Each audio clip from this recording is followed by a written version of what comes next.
Bandeko balandi ya radio télévision qui toi dit mbote na bino isika biso bozali kozwa biso bozali na esengo ya kuta bino susu na mokolo malelo na tina ya émission na biso kimbongisme. Émission ya kimbongisme ya mokolo malelo tomemeli bino thème ya sika tokoloba nini tokoloba République démocratique du Congo RDC paradis terrestre avec sa capitale Jardin d'Éden. Pour ni tolobi ndengwana solo atumingi bakomi tuna mais ya solo toyende pona ko démontrer yango po to kwa kolakisa bino po ete doute e kwa kozala te pamba te likambo na nzambe ezala kaka ndenge wana soki nzambe apesi révélation na ye pa ya bato e pa ya moto pamba te nzambe ka alobaka na moto soki apesi révélation na ye pa moto moto yango pe sengeli aya aloba na biso ba mosusu toyo tozwaki révélation na te kasi biso to kwa kondima soki poza na kondima te kota pe mabondeli na yo sambela pe nzamba kolakisa yo yango wana lelo tolingi to démontrer le bino que ma République démocratique du Congo ezali paradis terrestre et sa capitale Jardin d'Éden. Alors pour te démontrer makambo nyonso to uti koloba oyo to kozwa situation géographique ya paradis terrestre to kolobela hydrologie nango hydrographie nango ndenge nini yango ezali tokende pe tokolobela pe anthropologie animale pe humaine tokolakisa yango ndenge ezaleli et tokende na géologie tokosala étude ya ba minéraux oyo ezali na kati ya Jardin d'Éden tokende pe na archéologie tokosala étude ya mai tokotala pe climatologie ya Jardin d'Éden. Jardin d'Éden, je vous dis ya tangwana ezalaki ndenge nini et nyoso wana na kati ya mukanda wa nzambe tokomeka kolobela yango na kati ya émission na biso mokolo malelo mpe tokoya kotala arbre de vie et ya mort ou to bengi arbre de connaissance du bien et du mal tozokolobela yango na kati ya émission na biso ya mokolo malelo nzoka nde pote to kwa kokota na mozindo ya mai oyo tolakisa bino ya mai oyo tokolobela mokolo malelo esenga kito yamba ndeko moko obomesani kolanda na kati ya émission na biso ezali bongo papa Jean Maziala oyo azali chercheur indépendant kimbongiste. Papa Jean mbote papa journaliste. Papa Jean ndenge yoki ndenge na uti koloba nde na uti ko expliquer na bainoso bazali konda biso na mokolo malelo na thème na biso yo tolingi to meka ko expliquer ko la kisabato que République démocratique du Congo ezali paradis terrestre et Jardin d'Éden ezali capitale na yango likambo yango pene ezandireni ya mboto kokota ko sala étude ya situation géographique ya Jardin d'Éden. Merci papa journaliste ozana kubungate s'il vous plaît ozana nzela et poto parvenir ko comme na niveau au lelo tolobake la RDC ezali paradis terrestre ezali maloba papa diangenda azali koloba que un jour la RDC n'attend tozaki na République du Zaïre et kozongela paradiso donc bo memonango yakala oyo bungaka. Alors à tindaka biso to sala ba recherche to kotaki na ba recherche c'est-à-dire na mabondeli vers les années 1988 et Nzambe a révélé ki biso vitesse ya likambango ndenge papa diangenda alobelaki. Alors toko kene moi noki na mukanda ya tata Nzambe Oui.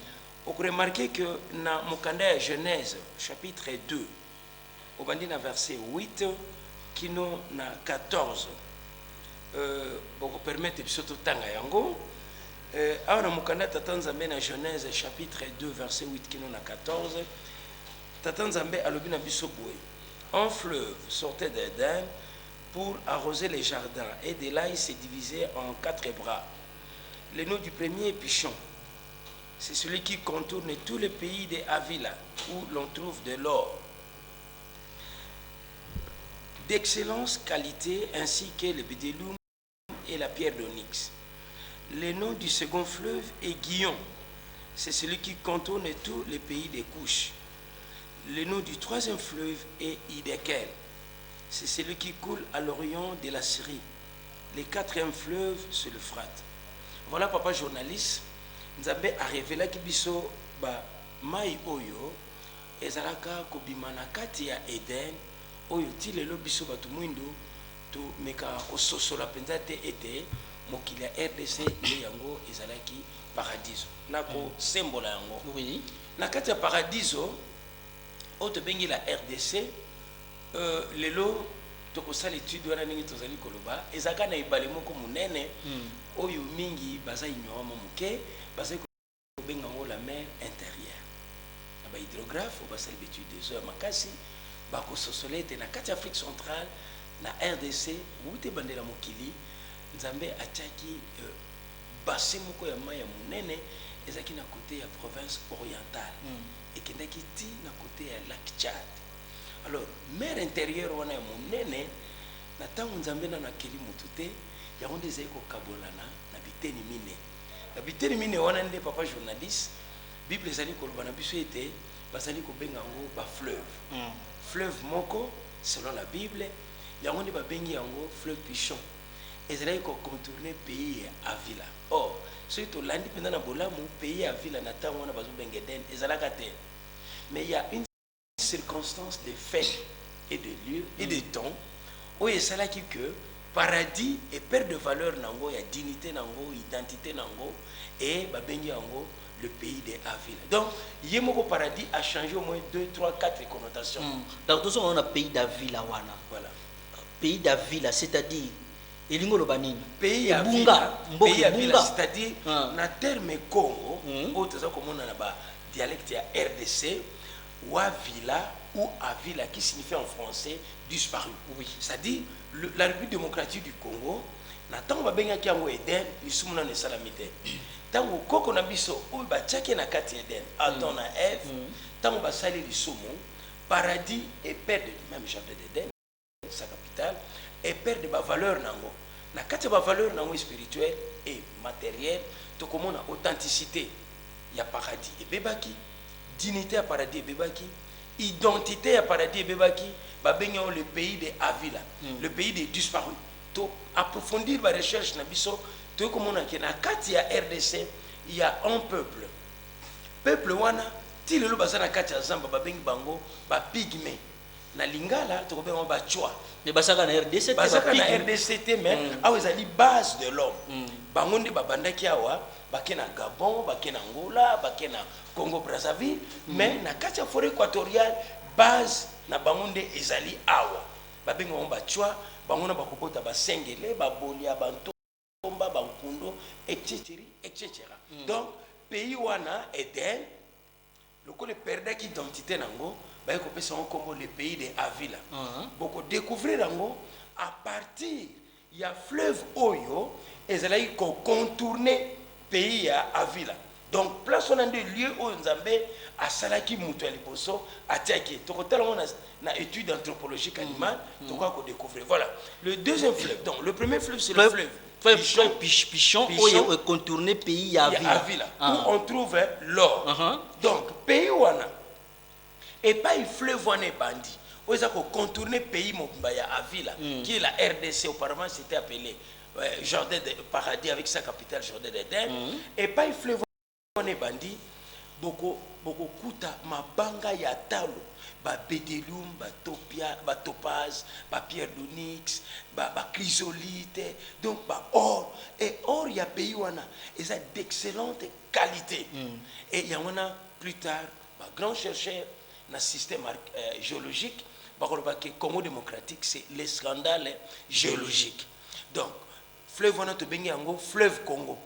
Donc auparavant c'était appelé le fleuve Pichon. Alors to kota na ba fleuve papa loka to lobi o bakolaxi biso ke fleuve Pichon yango nde ezali ko contourner pays d'Avila et le lobby lelo ke fleuve yango ezali fleuve Congo. Siko totala nanu fleuve yango selon la Bible e bandeli wapi et contourner yango ndenge nini et ba epesi ba source nango na ba fleuve mususu wana ndenge nini wana oko permettre ngai papa journaliste nakende moi moke na tableau na ngai tableau musuza na sima na ngai na RDC tolobi la RDC la République démocratique du Congo anciennement bazali ko benga ngo paradis et na ko benga bazali ko benga ngo paradis basalelaki yango jardin babengi jardin d'Éden na ba recherche de découvrir que Jardin d'Eden ezalaki ville ya Kinshasa. Et pas une koko na biso Adona Eve batiamaka pe epai basumukaka nde epai nzambe atiaka bachérubin abenganaka bango parce que azaki na tendance ya nosimba nzete oyo tobengi l'arbre de la vie parce qu'il y avait deux arbres na kati ya Jardin d'Eden. Reposer une question plus tard na komeka ko développer yango. Alors fleuve oyo babengaki la mer intérieure ezalaki juste au mone pai lac Bangwelo ebandi okomona lac Bangwelo okomona lac Moero okomona lac Upemba mer wana ezalaki awa mer wana ebandaki awa ekeiti na lac Tchad oko remarquer na carte d'Afrique mer wana ebandaki awa ekendaki ti epai bakomi lac Tchad quelque part awa lac Tchad yango oyo.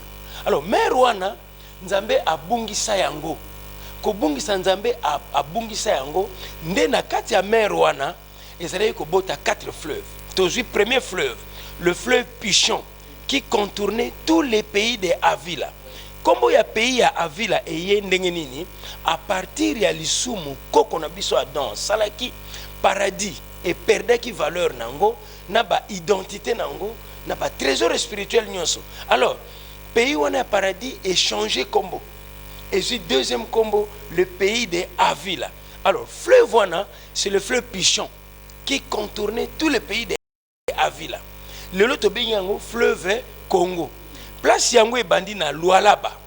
Bien que maya muke bandi na Angola, tango komi na RDC et fungwani makasi problème ezali nzamba zotale la mboka oyo à partir ya maywana.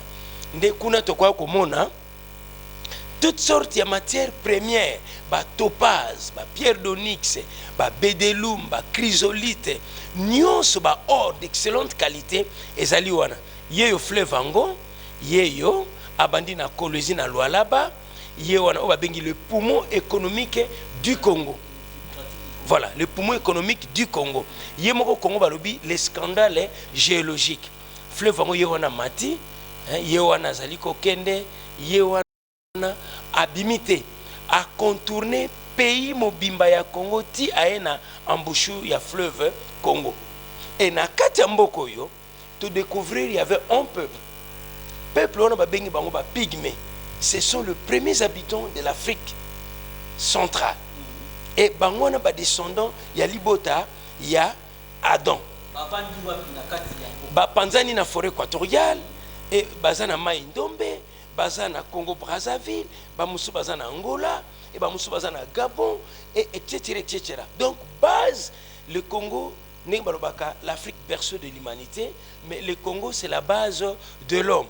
Donc, na Katia Congo démocratique, peuple wana, pygmé, ti le loza na Katia Zamba. Yende abotima bota nyonso oto bengami lelo na Katia Mukilimomba.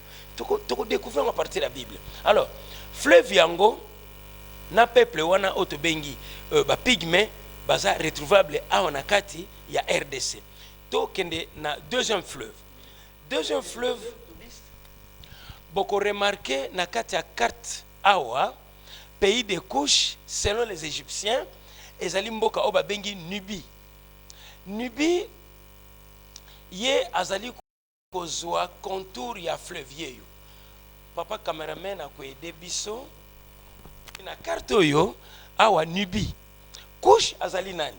Couche tangu Noé abimi na arche na ye azalaki na bana ne misato. Cam, Sem na Japhet. Alors na basi ya bana na ye. Alors plus tard Cam akwaya kobota Canaan. Cam aboti Canaan, aboti Couche, aboti Put et aboti Égypte. Couche yona akobota bana na épée. Alors mboka Couche tongaka babenga kango Nubie et plus tard et quoi kokoma Éthiopie. Donc le deuxième fleuve qui contournait le pays de la Nubie, c'est le fleuve Guillon otobengi lelo fleuve Nil. Yango ebandi na lac Victoria. Kaka na kati ya paradis ebandi na lac Victoria yewana mati tango komi awa babengi Nil bleu et Nil blanc. Bomoni awa baza kolakisa Nil bleu na Nil blanc. Yewana aye awa a contourné pays ya Couche. et il y a na delta du Nil, delta na delta ya Égypte et pas wapi fleuve akeko kweya na mer Méditerranée babengi delta du Nil. Donc c'est ça le deuxième fleuve qui sortait en Éden. Et le troisième fleuve, le fleuve Hiddekel qui contournait à l'orient de la Syrie. Le troisième fleuve, qui est le fleuve Hiddekel, c'est le fleuve Niger. Fleuve Niger, beaucoup par rapport à Nini Balobi que fleuve Hiddekel, ils allaient contourner, pardon, ils allaient couler à l'orient de la Syrie. Donc développer un gros selon la recherche de Sali, nous avons révélé biso. Beaucoup que na partie orientale ya Congo démocratique.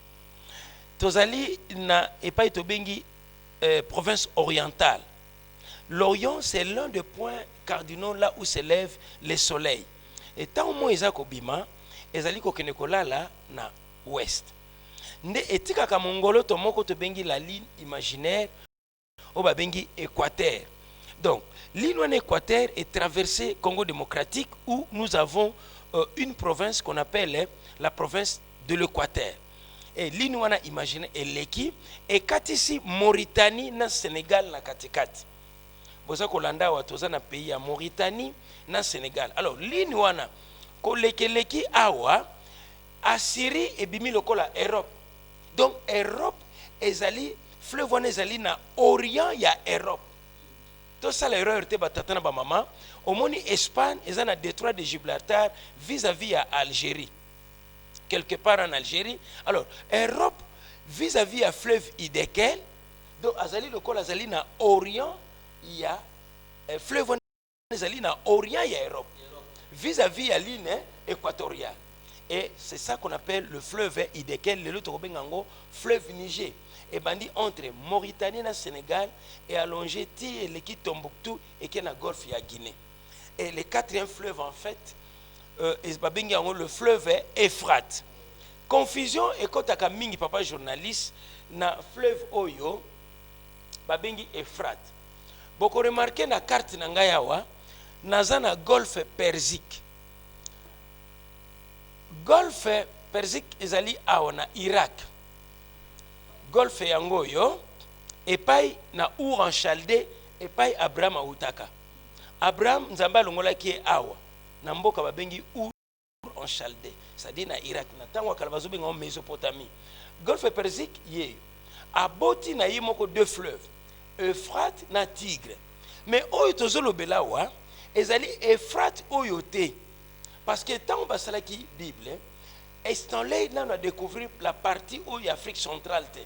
On a découvert biso ezali Diego Cao où il a découvert biso na embouchure en 1482. Et plus tard, en 1872, Stanley a découvert la source du fleuve Nil. Mais mon épée source est Nil, à mon équipe fleuve Congo. Nous avons un fleuve c'est le fleuve Zambèze.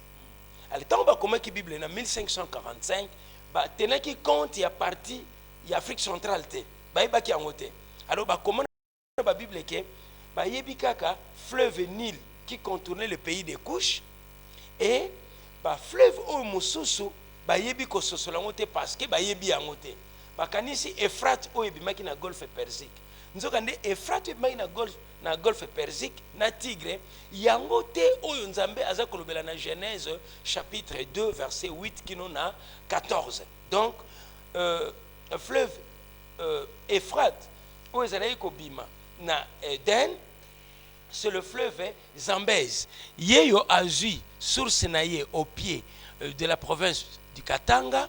Yewana kiti bozomona bakomi Zambèze et akiti yewana akiko kweya na océan Indien. Donc yeyo akiti ti abimikuna. Voilà les quatre fleuves qui sortaient en Éden. Donc merci papa Jean, ba fleuve oyo nde elakisi biso ki fleuve Pichon yango nde ezali fleuve Congo oyo ezali ko contourner tous les pays d'Éden, babengi pays d'Avila. Voilà, le deuxième fleuve, le fleuve Guillon, ezali ko contourner pays à couche, bato apesi kombo ya pays de couche, ba égyptien. hein ezali juste entre Égypte na Soudan na katikati na carte na timba komi Nubie yango nande babengi le pays de Couche même baninga parce que Couche ne muta créaki mboka wana yende muta créaki mboka nazali mwana ya Kam abotami ye mokote babotami ne Couche Canaan Put na Égypte bango nyonso bazalaki bato mwindu Noé aboti bana misatu aboti Kam l'aîné azalaki noir Japhet na Sem bazalaki ba blanc mais na race jaune. Alors Couche mwana ya Kam ye atongi Nubie plus tard tobenga ngo Éthiopie et Canaan atongi Congo démocratique. Après déluge bokomona que paradis échanger connotation liboso babenga ngo pays de Avila. Après déluge bakobenga ngo le pays de Canaan. Canaan oyo ya ville ya Kana te nkolo sasalaka mai bongwanaki masanga mais le pays de Canaan okobosa na te poser nga question na to ko sala description ya pays après déluge ya pays de Canaan bokomona ke Nzambe akokota bana Israël na pays de Canaan mais bakota te pays de Canaan c'est la RDC. Alors Put atongaki Somalie n'importe qui akoki kozoba Bible ya kala atala na explication ya C côté bakomi Put atongaki Somalie na kati ya Bible ezali Somalie et plus tard Soudan roi Targa et tokoka komona Égypte le vieux Égypte c'est-à-dire mutu kombo Égypte atongaki le Kasaï occidental où ezali l'une des provinces na kati ya RDC et plus tard bana na ye ba kokonoko tonga mboka o babengi Égypte pharaonique mais Égypte le papa pona ko banda vi na ye atongaki le Kasaï occidental bana mine o babimaki na libumu ya Kam ndenge na expliquer pona zongela ngoli pour une meilleure compréhension Kam abotaki Canaan abotaki Couche abotaki Put abotaki Égypte. Canaan atongaki la RDC après déluge mokili kufaki na mai Canaan zwaki malédiction pa ya Noé atikalaki atongaki la RDC tokosala ba démonstration sur la carte ya Bible et Put atongaki Somalie plus tard bakwa kotonga Soudan et Couche atongaki Nubie plus tard Éthiopie et enfin Égypte atongaki le Kasaï occidental et plus tard bana na ye bakotonga mboka en référent ya tata koko na bango bapesi kombo mboka na Égypte. Beaucoup kokota na bino na encyclopédie internet bokomona que Égypte le père atongaki le Kasaï occidental. ezolakisa biso ke makambo nyonso tozali kotanga na Bible ba déluge kosala motu tout esalamaki en Afrique et République démocratique du Congo yende base ya motu eza base ya makambo ebele oyo totangaka na Bible. Mais pourquoi makambo nyonso to ezalaki clair te na kati ya Bible?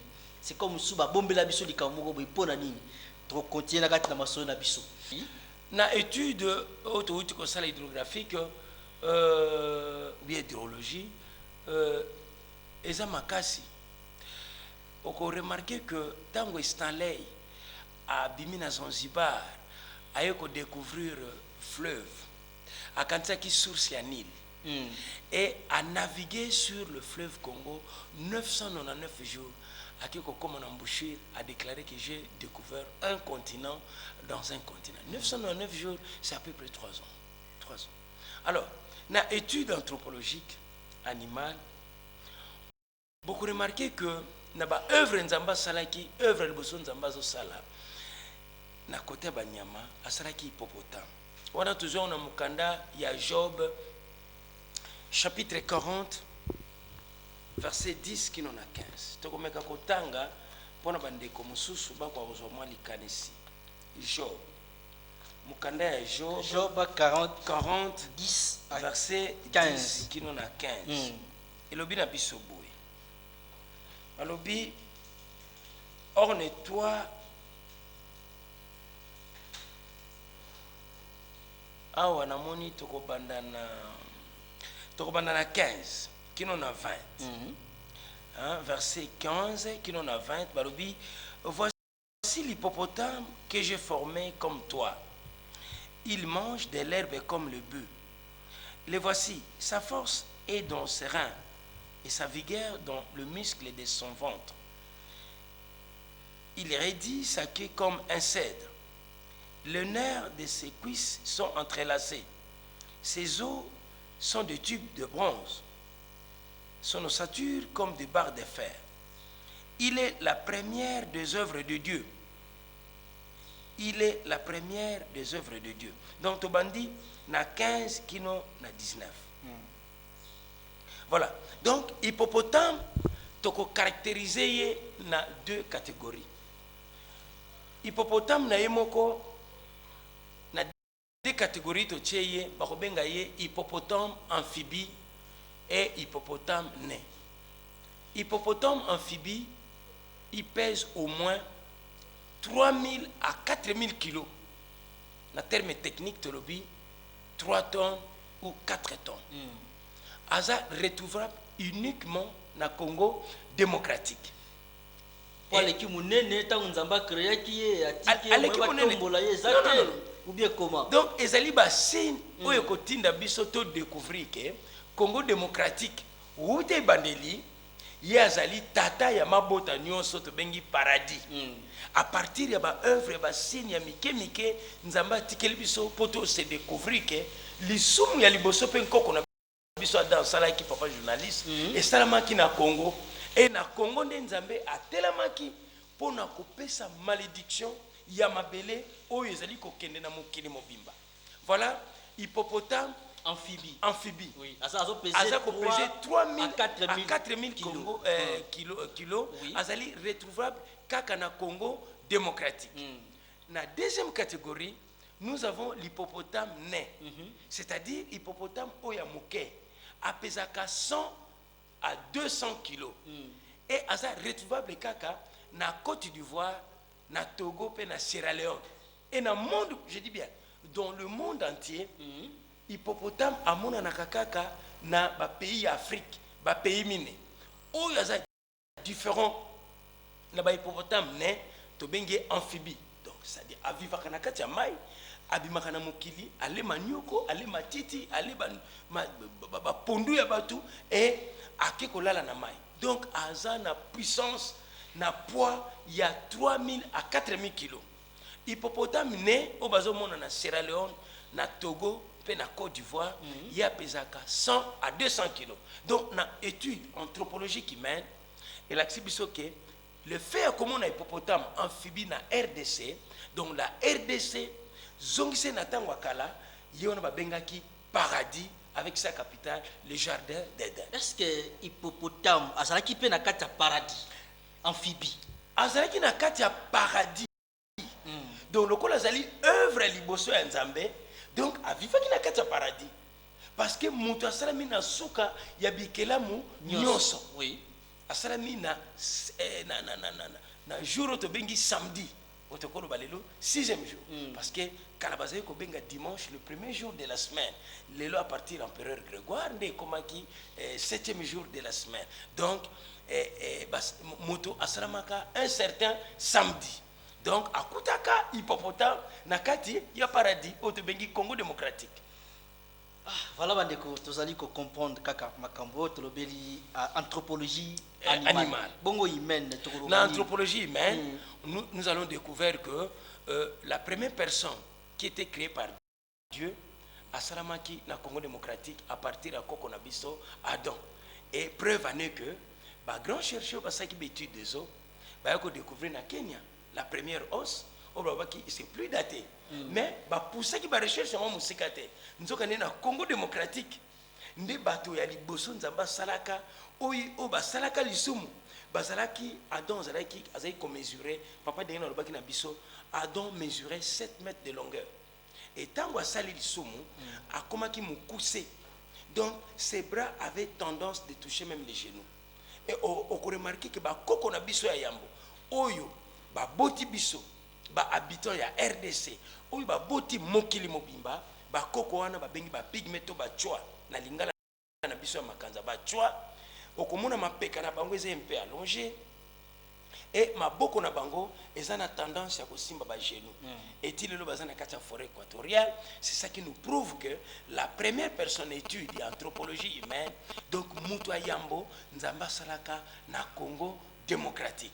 Et précisément wapi avivaki wapi etango asalaki lisumu akendaki wapi na bombi province basalaki mais boko découvrir en kaka à partir de Malobananga, beaucoup découvrir que Motaliboso a salamaka na Congo démocratique dans l'une des provinces, mais tant basalaki après 40 ans, il y a vie, il y a Adam selon les dires du Saint-Esprit.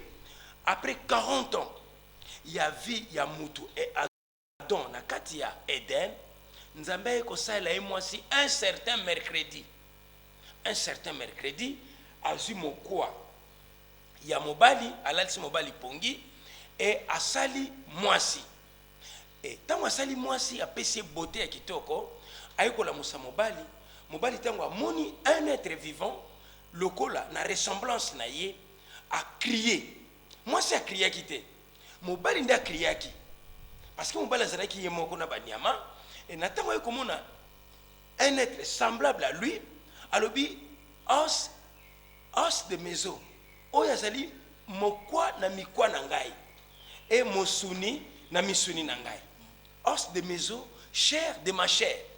Alors na lokota oyo moto azali koloba nzamba lobi pesa ye kombo et moto a se référé na circonstance ya fait oyo salami alobi Eva Katou qui dit, c'est-à-dire qui signifie elle vient d'ici selon la Bible. Ève signifie elle vient d'ici. Ça c'est en français. Mais tout on a la langue originale. Oyo Adam azali koloba na RDC vis-à-vis à Nzambe azali ki tata na ye. Donc elle vient d'ici na kikongo ba koloba Eva. C'est pas Ève, mais c'est Eva qui signifie elle vient d'ici. Et papa journaliste Nzambe lingoloba ki awuti na mikwa na ngai. Oui, Kikongo. Donc la langue, voilà. Langue originelle, nous sommes, non, tout le va bien. Nous sommes dans la République démocratique du Congo. Congo, pas avec C, il y a Charlie, mais Congo avec Kilo, K, il y a Kilo. C'est-à-dire, il y a un peuple qui est au Congo, un peuple Congo. Il y a dialecte mokezana Congo, Oyo, beaucoup sanate. Il y a un peuple Congo, ou bien République démocratique du Congo. Il y a un peuple Congo qui parlait la langue Congo. Et au Congo, la langue wana, yango wana, n'a ko développer plus tard à l'autre. Mais plus tard, beaucoup de monoko wana, yango peuple wana a panzana même na Israël. Peuple Congo wana zali. Tant qu'on a découvrir il y a l'une des provinces où papa ibatia centre nucléaire, il y a Israël. Babengi mboka na Dimona. Penenango Kina. Donc, ils ont la langue Congo. Donc, peuple wana a panzana tina katia Israël babe on ba bédouin. Bon ba sana ka recherche mingi ba koko kena. Alors, voilà. Donc, Adam preuve aneke na anthropologie humaine a salamaki na Congo démocratique tant ba sali mwasi na ye nde a PC combo en France il y a acte où ils ont qui posé pas nzambe na corps na ye. Alobi os de meso la chair de ma chair. Donc la langue originale, où ils ont dit langue vitale, il y a Congo démocratique, parce qu'il y a un peuple Congo, nde babengaki, azaleko babengaki na Congo ya Eva, elle vient d'ici. Et ce que plus tard, na Obasali étude il y a des bactéries génétiques, on a le bakami les mitochondries.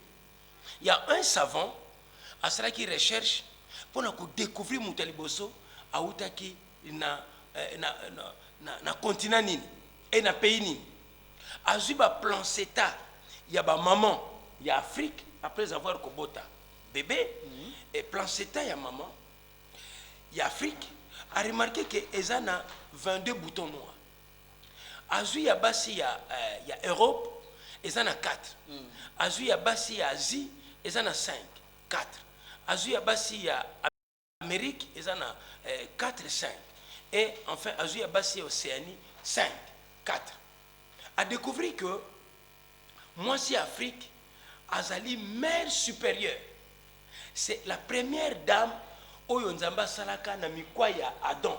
Parce que plan setan na ye, ils en ont 22 boutons. Et à l'obi, il y avait un nom de peuple au sein de l'Afrique centrale. Aboui ko préciser comment il y a pays.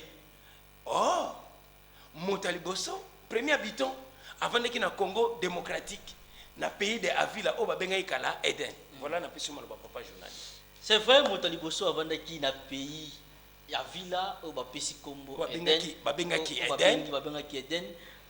Nakanisi tokokota kaka na papa Jean. Loko toli kolobela, toli koluka koyeba République démocratique du Congo étant paradis terrestre et la capitale nango Jardin d'Eden, il faut to yeba nzambe tanga sala ki moto na kata Jardin d'Eden.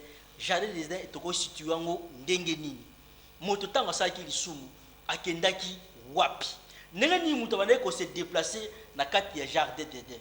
Na kasi na kati na étude o de to uti ko sala papa Jean la kisibiso mayango oyo ezali kolakisa biso Jardin d'Eden alakisi biso nyama liboso oyo avivaki na kata Jardin d'Eden pamba te moto akutaki donc nyama wana aza na kati ya Congo démocratique.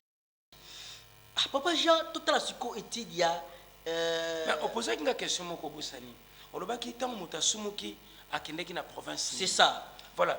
Donc to yeba na zo avandaki qui précisément wapi sont situé Jardin d'Eden. Donc moto avant de na kati ya Eden azalaki kotambola ndenge yozo tambola te parce que na tango wana moto azalaki na vie spirituelle ya makasi lokola sumuka kite moto azalaki kotambola selon pensée na nzoto na molimo akei. Alors tant ba ko sala mwasi après 40 ans ya vie ya moto o babengi Adam batie na kati ba nzamba sali jardin. Jardin ona c'était la ville de Kinshasa.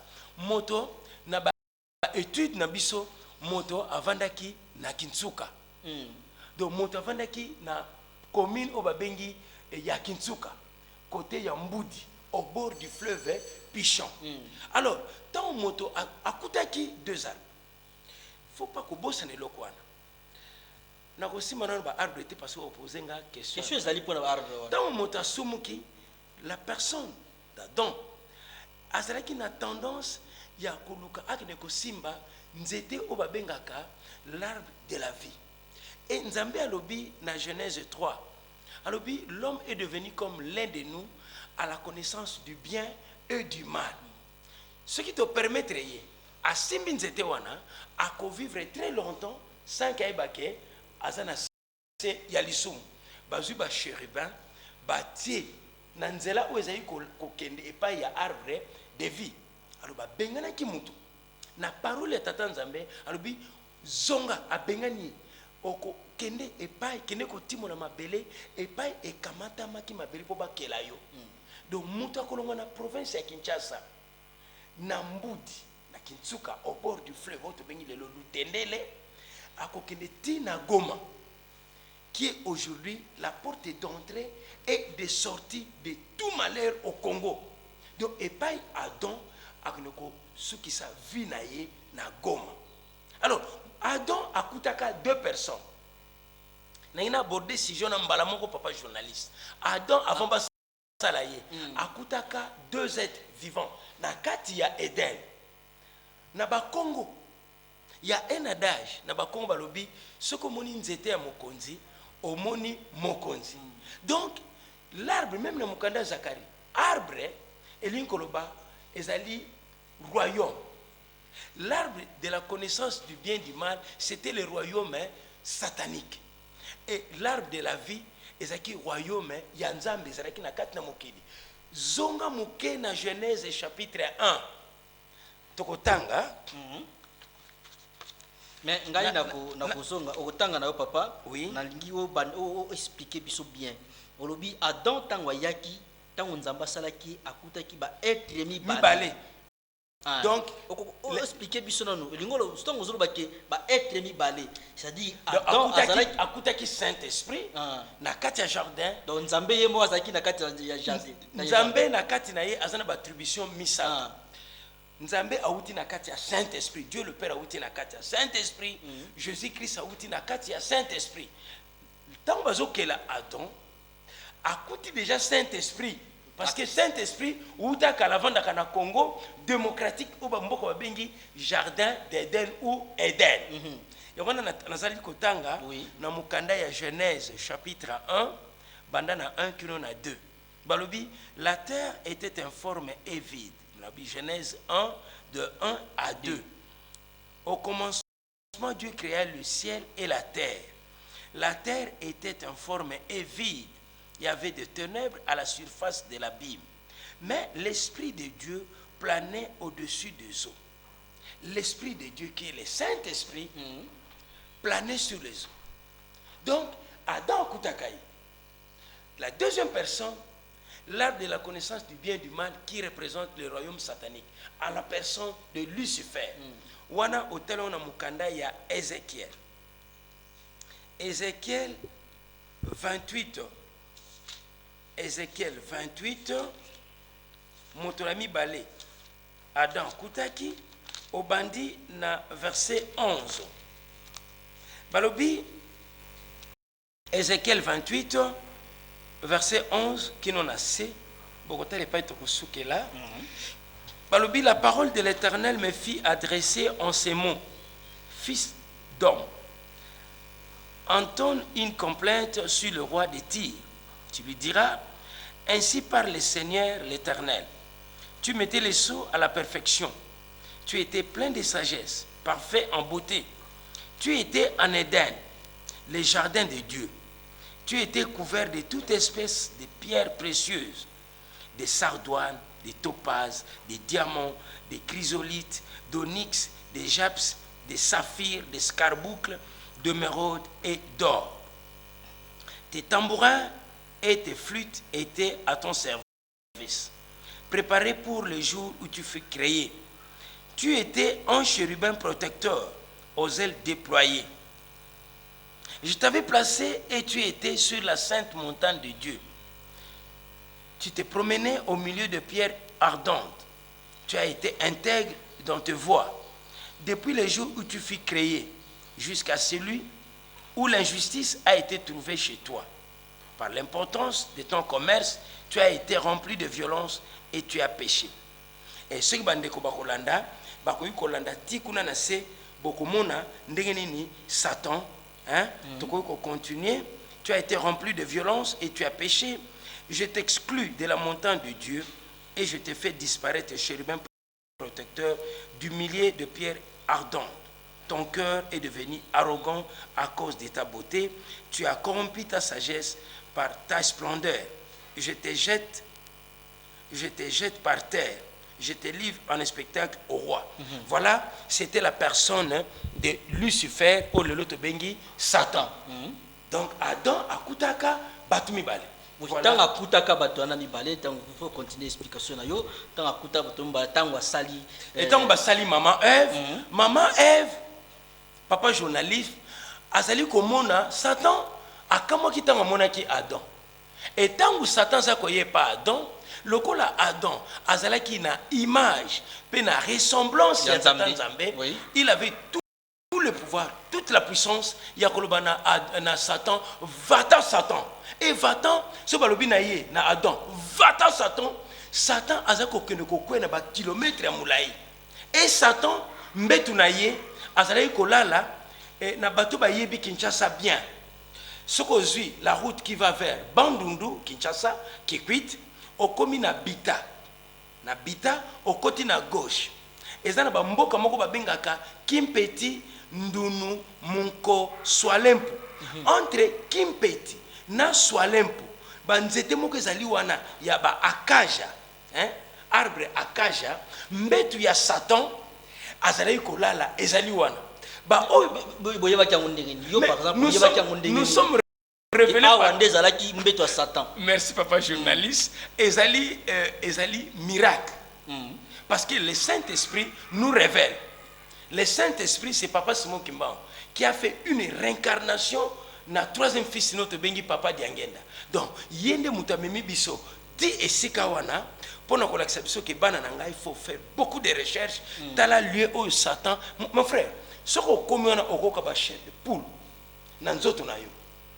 donc, on peut remarquer que ma petite beau takate, partout ezali esobe ya mabele ya noir mais esika wana ezali mabele ya pembe okosentir na nzoto noke okotremble ti lelo place wana ezali baoyo bazali sur na biso te tokoki kosala excursion tokoki kotala ndenge Saint-Esprit alakisaki biso le lieu où habitait Satan, où était placé le lit de Satan. Donc Satan soko atamboli na kati ya paradis na kati ya jardin d'Eden akutani na Adam bengani place azali kolala nde entre Kimpeti na Swalempo vale moko ezali wana na pene ya balona ba akaja na se wana. Mais tant que kosala maman Satan de a profitaki a utilisaki nyoka po akene kokosa maman. Et yango na beaucoup remarqué même na ministre na ba gouvernement na biso s'il vous plaît, au Comore, il y a un ministère, ministère des Transports et des Communications.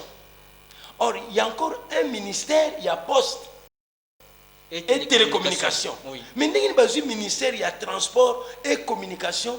Parce que communication, c'est un ministère, il y a télécommunication. Oui. Mais il y a transport et communication. C'est-à-dire, Satan avait utilisé corps, il y a serpent comme moyen de transport. Serpent a joué comme moyen de transport et serpent a utilisé sous corps il y a serpent comme moyen de communication.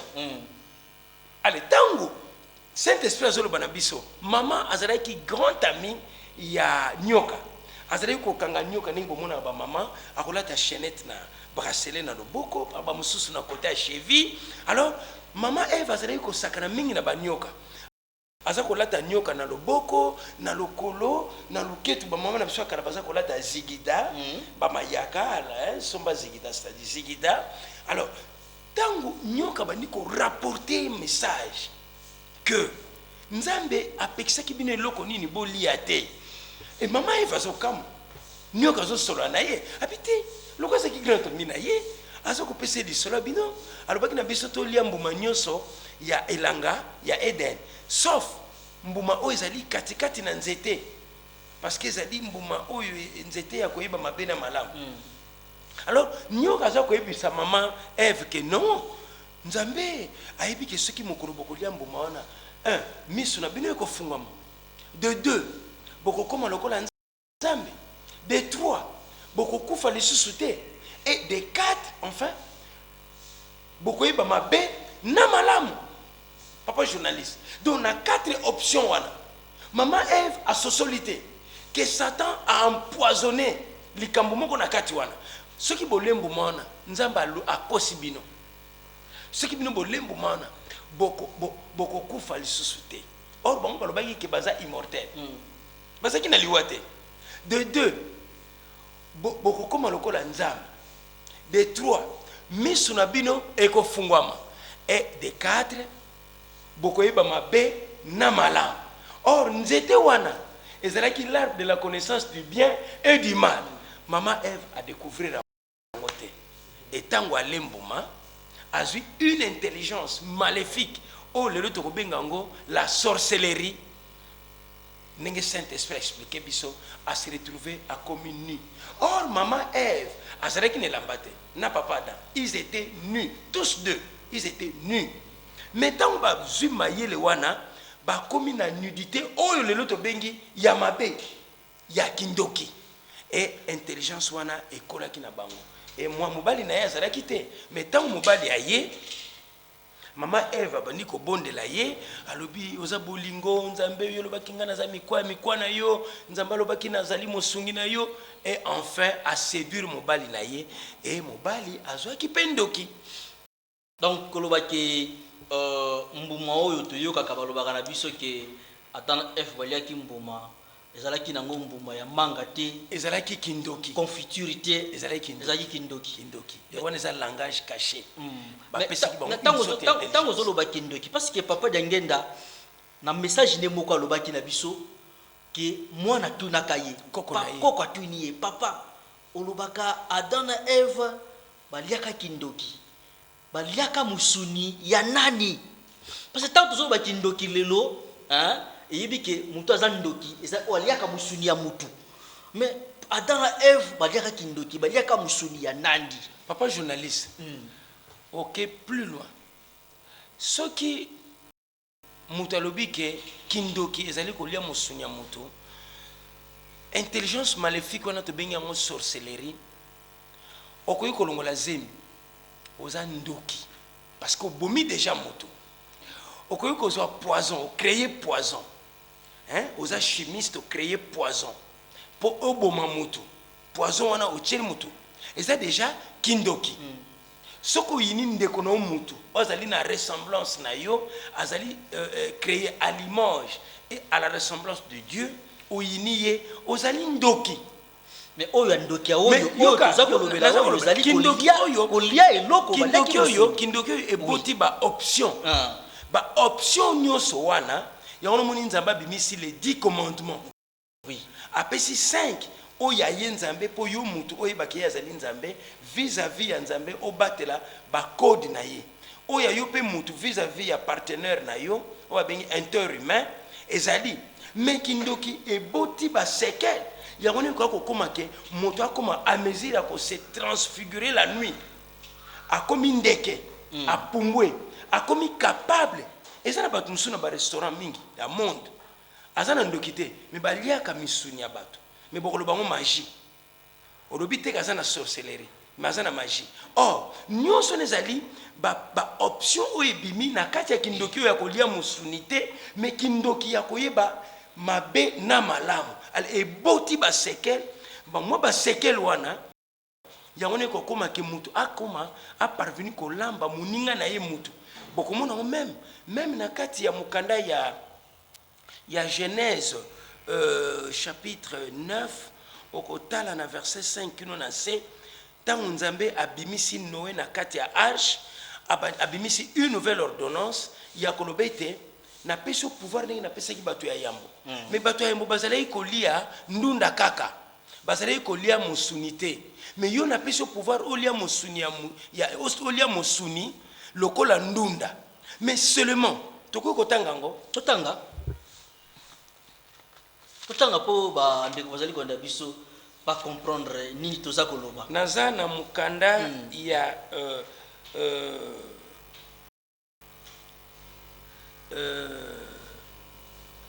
Genèse chapitre 9 alliance avec Noé na bandi na 1 na 1 kilo na 5 Genèse 9 de 1 à 5 Dieu bénit Noé ainsi que ses fils et leur dit soyez féconds multipliez-vous et remplissez la terre vous serez un sujet de crainte et de terreur pour tout animal de la terre pour tout oiseau du ciel pour tout ce qui se rampe sur le sol et pour tous les poissons de la mer ils sont livrés entre vos mains tout ce qui rampe et qui vit vous servira de nourriture je vous les donne comme je le fais de végétaux pourtant vous ne mangerez pas de chair avec sa vie c'est-à-dire avec son sang mais dans la Bible lui second Mosusu balobi vous ne mangerez pas de chair avec son âme et son sang or nyama azana deux corps nyama azana sang ou azana katia corps na ou babengi la chair parce que azana vité vie ya nyama azana katia sang mais mutu azana trois corps mutu azana corps physique azana âme et azana sang alors tant nzamba zoloba vous ne mangerez pas de chair qui a la vie et qui a le sang donc qui a son âme et le sang c'est-à-dire c'est le corps humain la chair humaine et okolanda na se awa nzamba za koloba mais aussi je réclamerai votre sang c'est-à-dire votre vie je le réclamerai à tout animal et je réclamerai à chaque homme la vie de l'homme qui est son frère voilà kindoki yango yangwana tokei voilà bandeko balandi nakanisi ete tozali kopusana mpona suka ya mokolo molelo pamba te sujet ezali molai tokosisa ngo mokolo molelo te toko continuer yango pour que toyeba et papa Jean Paul toto suka le mokolo malelo to lingwe bisa biso ndenge tosaki na après avoir kosala lisumu olobi Adam na Eve bakendaki kokoma kokwela na goma nde kuna place bakufelaki il y a un de bengi la porte d'entrée et de sortie de tout malheur en RDC. Voilà. Donc wana nakanisi to comprendre yango ndenge papa Jean uti koloba nakanisi papa Jean pana mokolo malelo to kosuka awa to suka awa ndeko babiso to suki penza wa pona mokolo malelo pour que oitikali to continuer yango prochainement pour bati télévision lingonga songo ekoki to sengeli ko respecter yango papa Jean iloba suka pona mokolo malelo na maso to uti koloba awa na ndenge nzamba créaki Adam na kati ya jardin d'Eden oyo to bengi paradis terrestre RDC na capitaine nango jardin d'Eden na nyoso uti ko oui merci papa papa ba oitika to continuer oui papa journaliste vie souffrance o ezali na kati ya Congo démocratique donc to découvrir que le Saint-Esprit est akobima na Congo démocratique parce que kokona biso wuta a saraki lisumu azaki na tendance ya kinoko simba arbre de la vie. L'arbre de la vie c'est la personne physique du Saint-Esprit. La vie c'est Jésus-Christ. On a dit Jésus-Christ na livre ya Matthieu, na évangile selon Matthieu, na chapitre 12 verset 30 qui nous a 33 alobi quand vous injuriez le fils de l'homme bakolimbisa yo kasi soko fingi Saint-Esprit bakolimbisa ote ni na siècle oyo ni na siècle à venir parce que ou dites que le fruit est bon et que l'arbre aussi est bon ou dites que l'arbre le fruit est mauvais et que son l'arbre est mauvais et que son fruit aussi est mauvais donc abengi so race de vipères okoyi koloba ndenge nini soko tangi na Matthieu 12 verset 30 qui non a 33 okomona nkolo sazali ko komilakisa que soko fingi ngai bakolim se mec soko fingi Saint-Esprit parce que Saint-Esprit aza tata na ye ye wana yaki na maman Marie pour que maman Marie azazemi abotaye donc Saint-Esprit oyo koko na biso alingaki akende ko simba plus tard po biso RDC tolongo na kati ya mpasi o nzamba la kaka mokili à travers koko na biso Adam il faut to luka Saint-Esprit aza na kati ya Congo démocratique donc démarche na biso na recherche oyo to découvrir que Saint-Esprit akobima na Congo démocratique donc koko na biso asumuka kima il avait tendance ya ko simba Saint-Esprit nzamba teki ba chérubin voilà mes frères en Christ ce communiqué na ndenge tozali kolobela ozali ko comprendre te kota na prière ozali ndeko sambelaka na lingomba songolo pakala kota na losambo senga Saint-Esprit a révélé yo ndenga révélé ki biso que Congo démocratique c'est le paradis terrestre et plus tard bakobenga le pays d'Avila et plus tard après déluge bakobenga le pays de Cana et enfin le autre benga la République démocratique du Congo. Merci ming papa Jean merci ming na bino bande ko bazali ko nda biso ndenge papa Jean uti koloba démarche na biso ezali ya ko luka ko découvrir Saint-Esprit. Lelo toyebi ke tokolobaka papa Simo Kimbangu azali Saint-Esprit. Kasi tokobimisaka papa Simo Kimbangu bala mo boye Saint-Esprit. Il faut to zonga ndenge nini akitaki na mokili, ndenge nini akreaki moto, azalaki place nini. Je crois déjà la démarche yango bandi kolanda, boyoki déjà auto ti koloba na bino. Mais na suka na biso ali poke to lakisa bino ke papa Simo Kimbangu azali Saint-Esprit. Yango to zana posto lakisa bino ba œuvre na ye, mboka na ye et mboka yango to ko découvrir yango ndenge nini yango to bandi ko découvrir malembe na kati ya émission na biso. Émission na biso suki wa te émission zali molai. To ko continuer yango to ko banda ko lakisa bino malembe. Soko pe bino bozana ba suggestion, bozana ba question.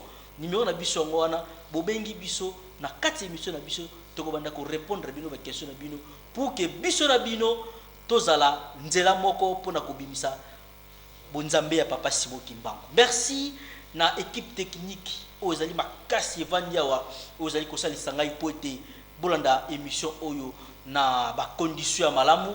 Merci na papa na biso Dorifor Mayele, papa Dielu Yindula, papa